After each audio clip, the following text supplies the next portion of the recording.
Hello दोस्तों, फिर से स्वागत है आपके अपने YouTube channel BK physics master में। फिर से हाजिर हूँ क्लास 12 केमिस्ट्री की एक बहुत ही इम्पोर्टेंट वीडियो लेकर। आज की इस वीडियो हम कैसे प्राप्त करोगे सभी इम्पोर्टेंट प्रश्न लेकर हाजिर हैं, यानी पूरी किताब में जितने भी इम्पोर्टेंट जो रिएक्शन हैं कैसे प्राप्त करवानी हम आज की वीडियो में कंप्लीट करने वाले हैं। तो वीडियो को अंत तक जरूर देखिएगा, पसंद आए तो लाइक कीजिएगा, ज़्यादा से ज़्यादा हो सके शेयर कीजिएगा, नए हो तो सब्सक्राइब जरूर कीजिएगा। तो आइए स्टार्ट करते हैं और समझते हैं। सबसे पहली अभिक्रिया जो कि है क्लोरोबेंजीन से फिनोल, यानी कैसे प्राप्त करोगे क्लोरोबेंजीन से फिनोल। तो इम्पोर्टेंट है, जितनी भी है सभी बहुत इंपॉर्टेंट है, तो वीडियो को अंत तक जरूर देखते रहिएगा। तो ये समझते क्लोरोबेंजीन। तो क्लोरोबेंजीन क्या बना है, क्लोरोबेंजीन यानी रिंग द्वारा इसको दर्शाते हैं। तो ये हो जाएगी क्लोरो Cl, क्लोरो ए क्या हो जाएगी बेंजीन। तो क्लोरोबेंजीन की क्या करें हम NaOH यानी सोडियम हाइड्रोक्साइड को 623 केल्विन ताप पर और 300 वायुमंडलीय दाब यानी ATM 300 वायुमंडलीय दाब पर अपचयन कराने पर, यानी हाइड्रोजन की उपस्थिति में अपचयन कराने पर क्या प्राप्त होता है, फिनोल प्राप्त होता है। क्या बनता है, OH, फिनोल बनता है, यानी क्या कहलाएगा, फिनोल बन जाएगा। तो याद रहेगा क्लोरोबेंजीन से फिनोल कैसे बनाया जाता है। तो क्लोरोबेंजीन की NaOH के साथ 623 केल्विन पर तथा 300 वायुमंडलीय दाब पर गर्म करने पर क्या प्राप्त होता है, फिनोल प्राप्त होता है। तो ये रिएक्शन लिख देनी है, इंपॉर्टेंट है। पर अगली है क्लोरोबेंजीन से DDT कैसे बनाते हैं। तो सबसे पहले क्या करेंगे, क्लोरोबेंजीन से DDT बनाने के लिए क्या करेंगे, इसकी क्लोरल से क्रिया कराएंगे, यानी CCl3CHO, इसे क्या बोलते हैं, क्लोरल। क्या कहेंगे, क्लोरल। क्लोरल की क्रिया किससे, टू बेंजीन, क्लोरोबेंजीन यानी Cl2 क्या करेंगे, क्लोरोबेंजीन कितने अणु, 2 अणु ले लेते हैं, क्लोरोबेंजीन की 2 अणु, और किसकी उपस्थिति में इसकी क्रिया कराते हैं, H2SO4 की उपस्थिति में, और इसमें से H2O को माइनस करते हैं। तो क्या बन जाता है, CCl3 क्या हो जाएगा, CH, यहाँ पर क्या होगा 4Cl, H4Cl, ठीक है। तो क्या बन जाता है, क्या बन जाएगा, DDT प्राप्त हो जाएगा, यानी DDT बन जाएगा, यानी डाइक्लोरो डाइफेनिल ट्राइक्लोरो एथेन प्राप्त हो जाएगा, ठीक है, याद रहेगा। तो DDT कैसे बनाना है कि क्लोरल की क्रिया क्लोरोबेंजीन से कितने अणु, 2 अणु क्लोरोबेंजीन की H2SO4 की उपस्थिति में क्रिया कराते हैं तो DDT प्राप्त होता है, यानी डाइक्लोरो डाइफेनिल ट्राइक्लोरो एथेन प्राप्त हो जाता है, याद रहेगा, ठीक है। तो अगर आप चाहते तो इसको अपन ऐसे भी लिख सकते हैं कि CCl3CH, फिर इसको हम रिंग बनाकर लिख सकते थे, ऐसे रिंग में है वही चीज़, ठीक है, Cl और यहाँ पर क्या हो जाता, Cl हो जाता, ऐसे लिख सकते थे, ठीक है। तो वही है वही DDT। तो याद रहेगा, फुल फॉर्म भी लिखने के लिए आ जाता है। तो फुल फॉर्म क्या होता है, पढ़ा के डाइक्लोरो डाइफेनिल ट्राइक्लोरो एथेन हो जाता है। फिर अगली रिएक्शन जो कि है देखिए, एनिलीन से क्लोरोबेंजीन। क्या बनाना है, एनिलीन। एनिलीन क्या होता है, अगर हम बेंजीन में एक NH2 समूह जोड़ दें तो ये क्या कहलाता है, एनिलीन। तो किसकी उपस्थिति में इसकी क्रिया कराई जाए, तो सोडियम नाइट्राइट यानी NaNO2 साथ में HCl की उपस्थिति में कराई जाए तो क्या बनता है। तो यहाँ पर देखोगे सबसे पहले बेंजीन डाईएजोनियम क्लोराइड प्राप्त होता है, बेंजीन डाईएजोनियम क्लोराइड प्राप्त होता है। और फिर क्या करेंगे, इसकी Cu2Cl2 की उपस्थिति में क्रिया कराते हैं तो क्या प्राप्त होता है, क्लोरोबेंजीन, यानी क्लोरोबेंजीन प्राप्त होता है। तो बन जाएगा नहीं, एनिलीन से क्या बनाया हमने, क्लोरोबेंजीन, तो एनिलीन हो गया। सोडियम नाइट्राइट तथा HCl की उपस्थिति बना सकते हैं, बेंजीन डाईएजोनियम क्लोराइड प्राप्त होता है। फिर Cu2Cl2 की उपस्थिति में इसको गर्म करते हैं तो क्या कराता है, क्लोरोबेंजीन बन जाता है, क्लोरोबेंजीन बन जाता है, याद रहेगा, याद रखना है। फिर देखिए अगली जो कि है सबसे इम्पोर्टेंट रिएक्शन है, इसको ध्यान रखना है, सबसे इम्पोर्टेंट रिएक्शन है। तो फिनोल से पिक्रिक अम्ल बनाना। फिनोल से पिक्रिक अम्ल कैसे बनाते हैं, देखिए सबसे पहले देखते हैं फिनोल। फिनोल को क्या करते हैं, फिनोल यानी OH किसकी उपस्थिति में, यानी किसके साथ, इसकी HNO3 नाइट्रिक अम्ल और सांद्र H2SO4 के साथ इसकी अभिक्रिया कराते हैं फिनोल की, तो क्या प्राप्त होता है, पिक्रिक अम्ल प्राप्त हो जाता है। यानी आप देखेंगे NO2 R डाई R, देखो क्या प्राप्त होता है कि अगर हम NO2 यानी 1,2 क्या होगा 1,3, यहाँ पर देखते 1,3,5 यानी 1 क्या होगा 2,1,2,3,4 क्या होगा 4,6 क्या होगा ट्राई नाइट्रोफिनॉल पढ़ सकते से ट्राई नाइट्रोफिनॉल या इसको पिक्रिक अम्ल भी कह सकते हो। ठीक है, तो ये बन जाएगा। तो पिक्रिक अम्ल सिंपल सी बात, क्या करेंगे फिनॉल से पिक्रिक अम्ल कैसे बना जाता है, तो फिनॉल को नाइट्रिक अम्ल और साथ सल्फ्यूरिक अम्ल की उपस्थिति में इसको गर्म करते हैं तो क्या बनाता है 2,4,6 ट्राई नाइट्रोफिनॉल प्राप्त होता है, इसे हम पिक्रिक अम्ल कहते हैं। अब देखते हैं अगला क्या है एथिल एल्कोहल से एथिलीन कैसे बनाते हैं। एथिल एल्कोहल से एथिलीन कैसे बनाना है, तो क्या करते हैं कि C2H5OH एथिल एल्कोहल को अगर हम क्या करें 443 केल्विन पर गर्म करें, किसकी उपस्थिति में सांद्र H2SO4 की उपस्थिति में गर्म करते हैं तो क्या प्राप्त होता है C2H4 यानी एथिलीन, साथ में जल बन जाता है, यानी क्या बन जाएगा एथिलीन बन जाएगा। ठीक है, और साथ में क्या बनता है जल बनता है। फिर अगला देखिए एथिल एल्कोहल से डाई एथिल ईथर, ये सबसे इम्पोर्टेंट, इसको वेरी इंपॉर्टेंट विधि भी कह सकते हैं। तो क्या करेंगे एथिल एल्कोहल से क्या करेंगे C2H5OH की यानी एथिल एल्कोहल की सबसे पहले हम क्या करें सल्फ्यूरिक अम्ल यानी H2SO4 के साथ क्रिया कराते हैं, वो भी कितने 100 डिग्री सेल्सियस से 110 डिग्री सेल्सियस इसको गर्म करते हैं, तब C2H5HSO4 यानी एथिल हाइड्रोजन सल्फेट प्राप्त होता है, साथ में क्या बनता है जल बनता है।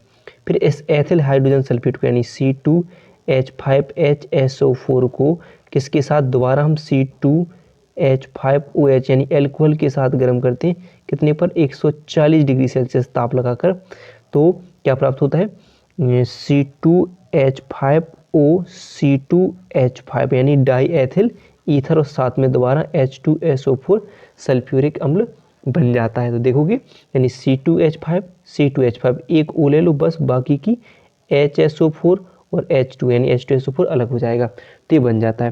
चलो अगली रिएक्शन देखते हैं। अगली रिएक्शन है मेथिल एल्कोहल से एसिटिक अम्ल बनाना है। क्या करना है मेथिल एल्कोहल से एसिटिक अम्ल बनाना है, तो देखेंगे मेथिल एल्कोहल यानी CH3OH क्या करेंगे CH3OH यानी क्या हो जाएगी मेथिल एल्कोहल, इसकी किसके साथ PCl क्या करेंगे PCl3 की उपस्थिति में, साथ में क्या करेंगे इसमें -H3PO3 को माइनस कर देंगे, क्या बनेगा CH3Cl यानी मेथिल क्लोराइड बन जाएगा।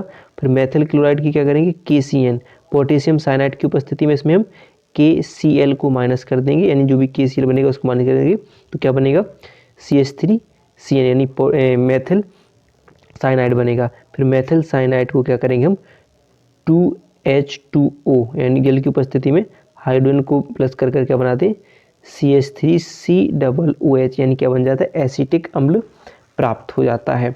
ठीक है, एसिटिक अम्ल प्राप्त होता है। फिर अगला रिएक्शन कौन सी है बेंजिल्डिहाइड से मेटा नाइट्रोबेंजिल्डिहाइड बनाना है।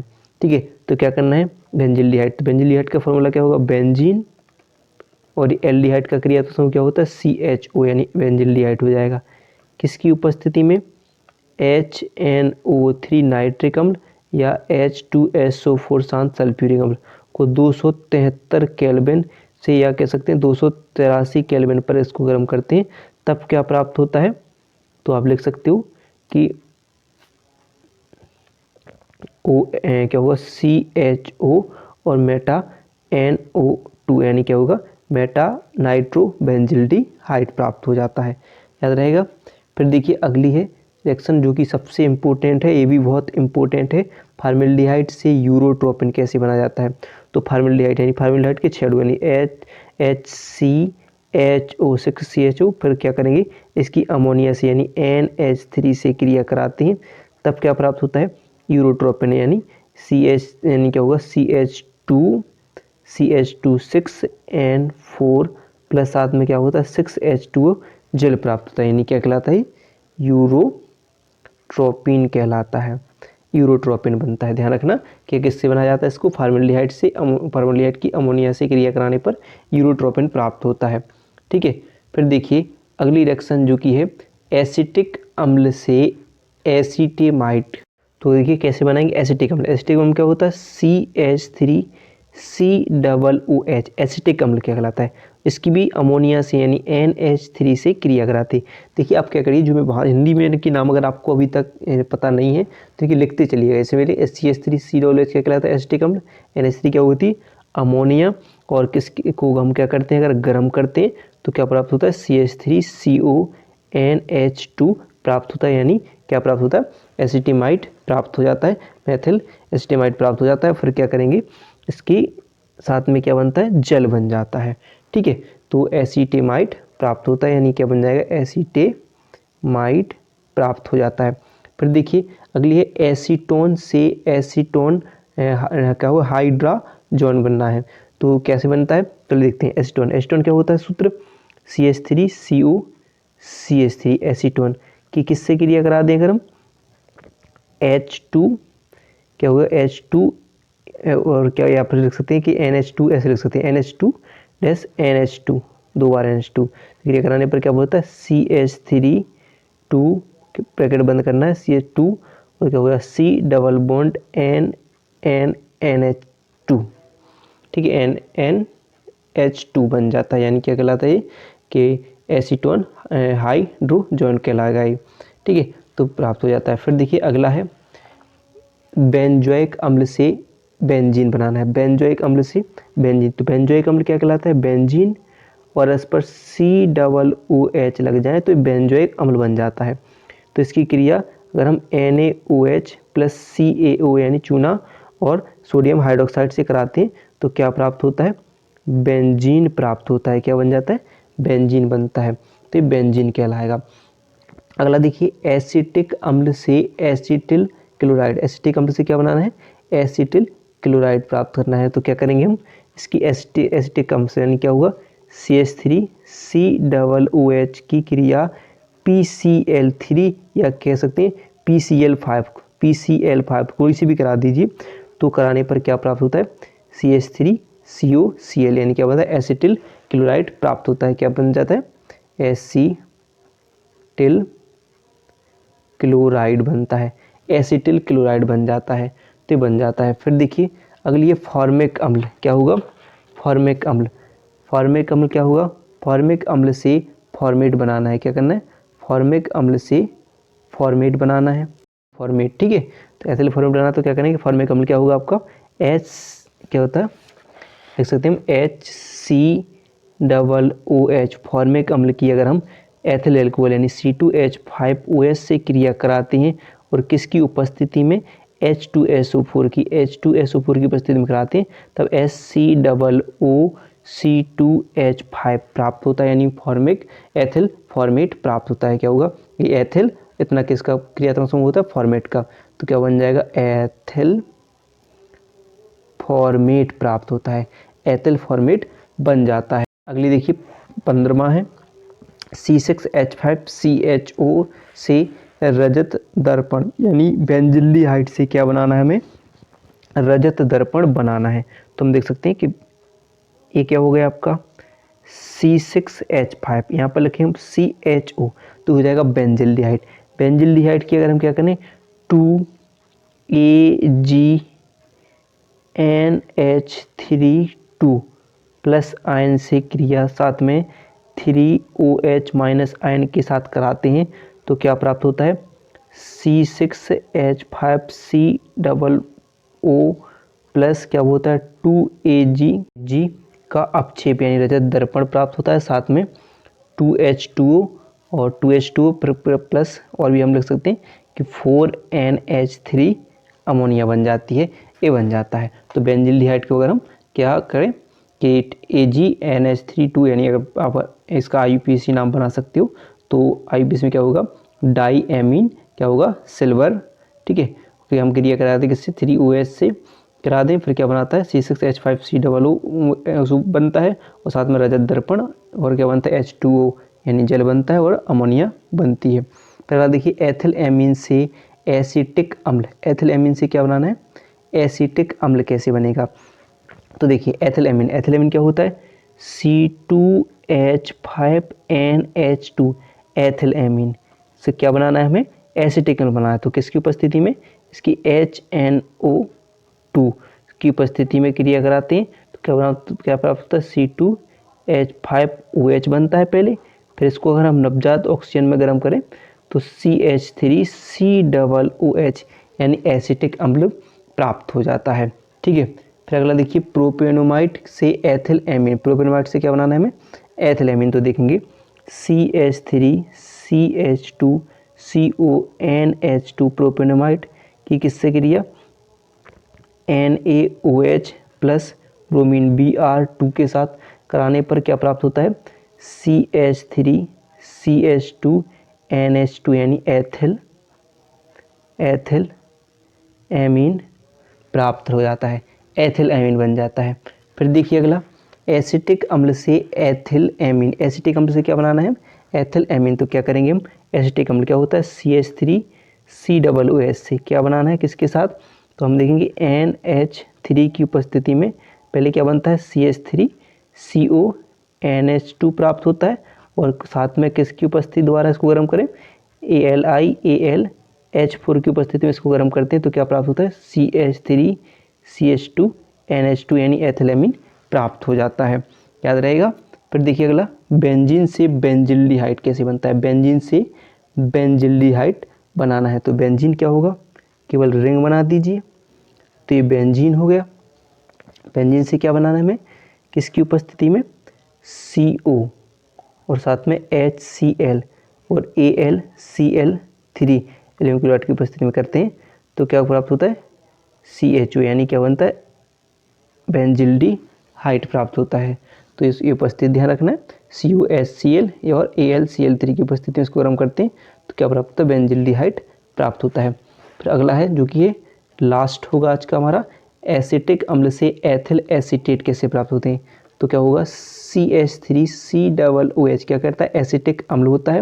अगर इसकी हम क्रिया C2H5OH यानी एथिल एल्कोहल से कराते हैं तो क्या प्राप्त होता है, CH3COOC2H5 यानी ये हो जाएगा एथिल और ये हो जाएगा एसीटेट और साथ में क्या बनेगा, जल बनेगा, एथिल एसीटेट बन जाएगा।